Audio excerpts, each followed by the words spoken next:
بسم اللہ الرحمن الرحیم۔ السلام علیکم، میرے یوٹیوب چینل کی طرف سے آپ سب کو خوش آمدید۔ امید کرتی ہوں آپ سب خیریت سے ہوں گے۔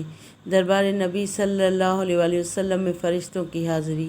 حضرت سیدنا کعب رضی اللہ تعالیٰ عنہ فرماتے ہیں کہ ہر روز 70,000 فرشتے اترتے ہیں جو رسول اللہ صلی اللہ علیہ وآلہ وسلم کی قبر شریف کو گھیر لیتے ہیں، اپنے پر بچھا دیتے ہیں اور رسول کریم صلی اللہ علیہ وآلہ وسلم پر درود شریف پڑھتے ہیں، حتیٰ کہ جب شام ہو جاتی ہے تو وہ آسمان کی طرف چڑھ جاتے ہیں اور ان کی مثل دوسرے فرشتے اترتے ہیں، وہ بھی اسی طرح کرتے ہیں، حتیٰ کہ جب زمین کھلے گی تو حضور صلی اللہ علیہ وآلہ وسلم 70,000 فرشتوں کے جھرمٹ میں نکلیں گے۔ صلو علی الحبیب صلی اللہ تعالیٰ علی محمد صلی اللہ علیہ وآلہ وسلم۔ کتاب کا حوالہ نیچے موجود ہے۔ ویڈیو کو لائک کر کے چینل کو سبسکرائب کریں اور بیل آئیکن کو دبائیں تاکہ میری ہر نئی ویڈیو کا نوٹیفیکیشن آپ کو سب سے پہلے ملے۔